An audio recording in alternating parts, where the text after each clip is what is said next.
Are you a passport bro? I am. Stay tuned and I'll tell you why.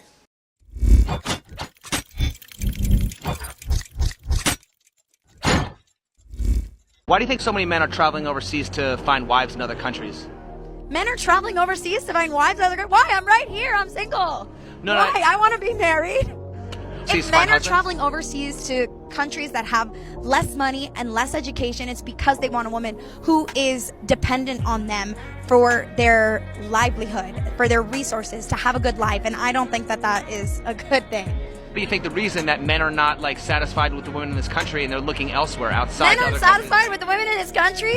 I don't think the majority of men are not happy with women in this country. Maybe it's not the majority of men, but it's starting to become a movement.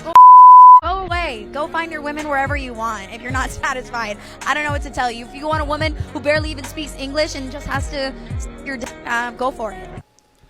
Hey everybody, Rick with the Excite channel. Today I wanted to discuss this new thing that's going around, or it's new to me anyway, and it's called the passport bros.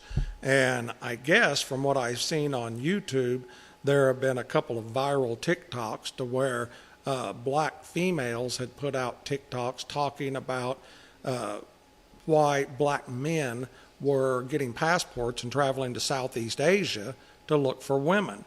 I'd never heard of this, and I've traveled to Thailand now for a couple of years, but I guess according to them, I'd be a passport bro, except I'm a white guy. So here's what I was taking away from this. They got extremely vicious. I mean extremely vicious. They called the men every name in the book imaginable. I mean, they literally got down one, said that she looked at this as these men were nothing but trash, and it was fine with her if they all went overseas, and if those people and the women over in the Philippines or Thailand or wherever wanted the Western woman's trash, it was fine with her. She then went on to talk about how that the people, be it in the Philippines and in Thailand, the women were undereducated, they couldn't speak English, and they were just settling for anything they could get, and that's why they were accepting these men that were going over there, be it young, old, heavy, short, bald, it didn't matter. These men were traveling overseas and they were finding mates. So I've kind of got my spin on what I think of this, and I just heard about all this and started seeing videos and TikToks and all that about it. But I wanted to go into what my thoughts were after I've been over to Thailand over the last couple of years, and why I find all of these things that these people are saying, these derogatory statements and those kind of things, totally and completely unfounded. So what I seen was the people that were saying these things were absolutely 100% ignorant of what people are like. I know from my experience over in Thailand. I was around a lot of different men and women over there, and I interacted with a lot of them. I have a girlfriend that's over there now, and I can tell you she is far from ignorant, stupid, and just accepting. I consider myself a little better than that. I'm not some Chad with a six-pack, but I am a decent guy and I treat people respectfully. And I feel like over there in Southeast Asia, that carries a lot of clout with people. Not only women, but with men that you associate and become friends with. The culture over there is entirely different than what has cumulatively built up into just a negative cesspool here in the United States of the way people treat each other. So let me go into a few of the points that I think the reason I prefer to be a passport bro, I guess, and I'll let you draw your own conclusions. Myth number one, the women in Thailand are ignorant. That is completely false. The girl I date has a master's degree. It was presented to her by the king of Thailand whenever she graduated, and she runs a school in a northeast province. So uneducated, false. I met a lot of people over there that had higher degree educations. I met many people over there that had bachelor's degree, a couple that had doctor's degree. Of course, you've got nurses, doctors. you've got the same thing that you've got over here in the United States. You also have people that are just blue-collar workers, so they may not have a degree, but that doesn't mean they're uneducated and stupid. So I don't know where these women got off saying that, but they should be retracting those kind of statements because it's just absolutely false.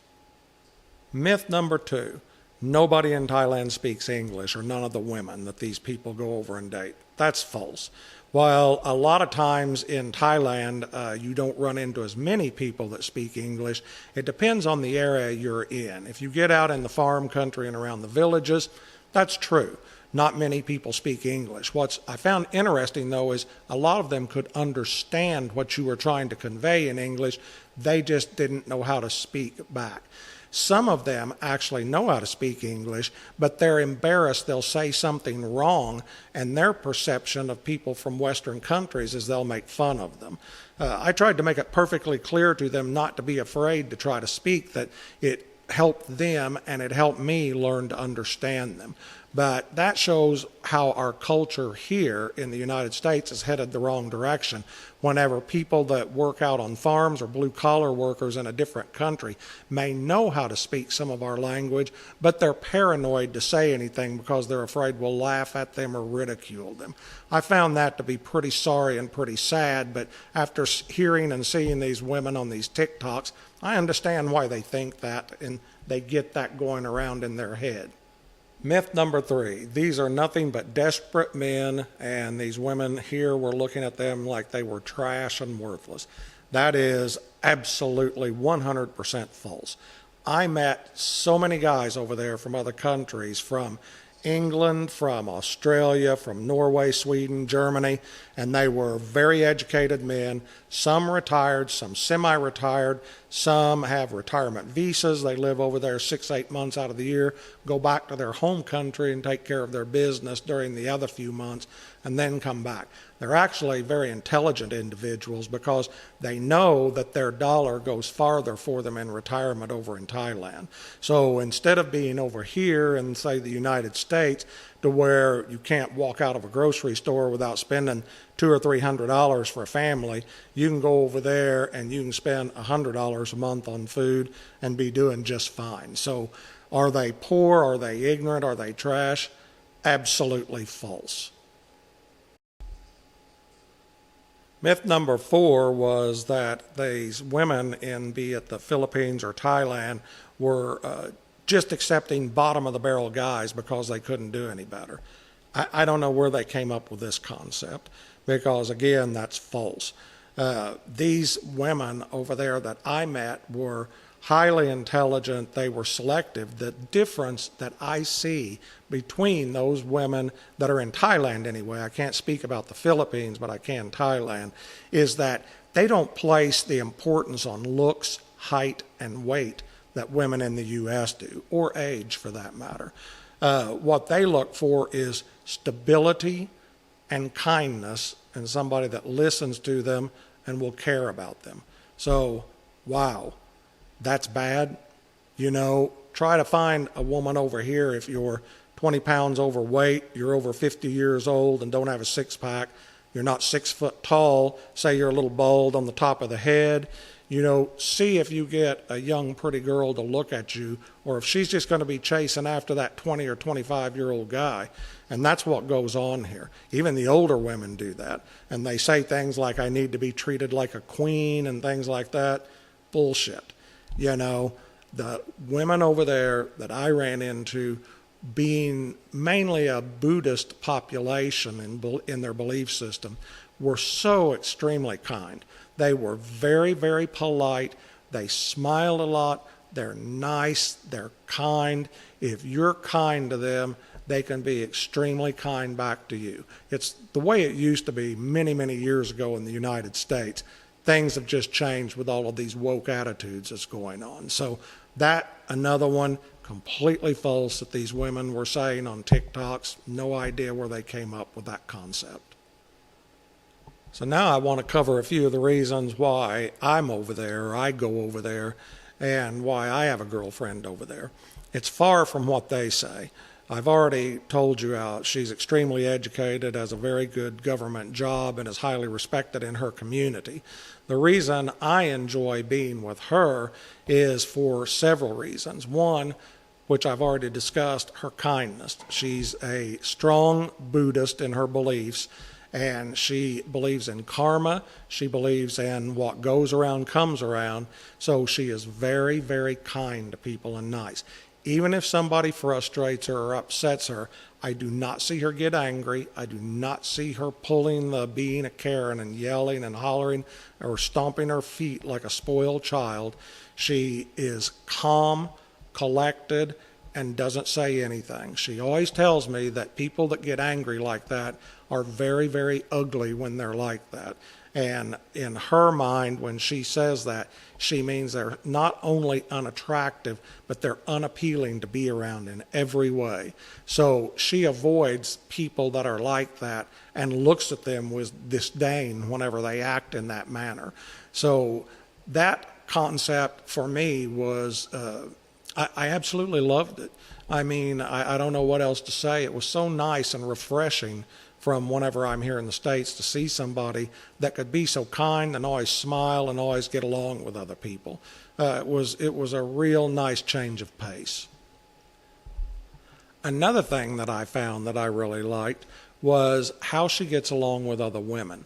And that's, you know how in the United States, a lot of times you'll see women being really catty or snippy or talking about the appearance of this woman or how they act or what they look like. The girl I date doesn't do that at all. As a matter of fact, we can go out to dinner somewhere, and I can almost guarantee that before the evening's out, she'll have made new friends with some other woman, and possibly the woman and her husband come over, and I've met somebody new, and we've all had drinks, dinner, dancing, and the next thing I know, they were exchanging phone numbers. We'd leave, and I'd say, "Oh, was that an old friend?" She'd go, "No, I just met her." And I said, "So you just met her?" And I said, "You guys acted like you were best friends." And she said, "Oh, I meet all kinds of people that way. I get along with everybody." And she has a contact list that is huge, and they do stay in contact. These people will call each other, and then whenever they go back into their town, like if we would travel 4 or 5 hours away and she'd meet somebody, they would still have contact over the phone and visit and talk about their lives and just things in general. So I found that really refreshing also, that, you know, she was very open to making new friends, and she wasn't just into the backstabbing, cutting people or saying bad things about them. Something that was really nice and appealing to me. Okay, I'm going to cover appearance, and I find Thai women or Filipino women or women from anywhere in Southeast Asia attractive. The majority of them that I ran into over there have long, dark hair. They have dark black or super dark brown eyes. Many of them have a cinnamon-colored skin. I just find that appealing. I find them very, very attractive. And the bulk of them are not obese. Now, you can walk around here in the United States, and I don't care what anybody says about fat's beautiful and all that bullshit. It's not, and most guys don't want that. That's just a fact. You can say what you want to say. You can get angry or make bad comments, but it's true. If we look at things logically and reasonably, and you talk to most guys, he doesn't want a girlfriend that weighs 300 pounds, and that's just how it is. I found that most of the women that I was around in Southeast Asia were small of stature, feminine, very, very feminine. They would wear a lot of dresses because you have to wear a dress going into a Buddhist temple. You can't wear short shorts or exposed shoulders, that type of thing. They maintain themselves well. Their general appearance was always nice. Their hygiene's nice. The bulk of them had beautiful smiles, straight teeth, white. They smile a lot. They laugh a lot. They like to hold hands. They like to walk with you. They actually like your company. If they like you, they want to be with you, and they show it, and they make you feel that. There's no attitude to them whatsoever. The other thing I noticed on them is whenever my girlfriend would wear shorts or a bikini and go into the beach, They don't have all this cellulite all over them. They don't get great big and fat. They don't have a lot of fat rolls hanging off of them. They don't have short hair that's dyed 10 different colors, and they just look like a very beautiful woman.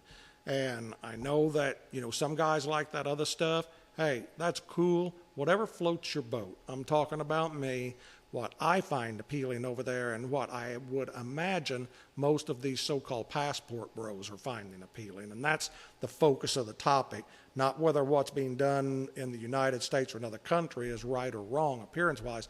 I don't care how you look. The thing is I'm going to go where I feel like I'm treated best and where I see somebody that I find attractive in my eyes, not because I'm told I have to think they're attractive.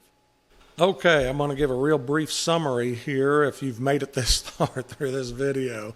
Am I a passport bro? You bet your ass I am, and I'll continue to be one. I'm actually planning on retiring over in Thailand, and I always enjoy my girlfriend's company. She's awesome. I wouldn't trade her for anything. We do extremely well, and I hope we continue to do extremely well. And as far as these other people, I would ask them one simple question whenever they're making these videos. If they think that these men that go over there are such trash and they're worthless and they're glad they're leaving, why do they feel the need to get on to some social media like TikTok and trash everybody? Trash not only the men that go over there, but the women in these foreign countries. And they do it loudly and rudely. So to me, I'm not a psychologist. Maybe we could get Jordan Peterson to look this over. I bet he'd have some good insight on it. But I would say these are some very unhappy people, unhappy with their life. They can't find a man, and my money says if they maintain that attitude, they'll end up being a cat woman with 100 cats in their house and nobody around them when they grow old. Just my opinion. So please leave your comments and give me your opinions. I'm always open to it. I'm definitely interested to hear what you think about this. Let me know if you're a passport bro or if you're considering being one. And if you have any questions, ask me. I'm, very transparent. I'll tell you everything I know about it. So this is Rick with the Excite channel signing off. I'll see you guys soon.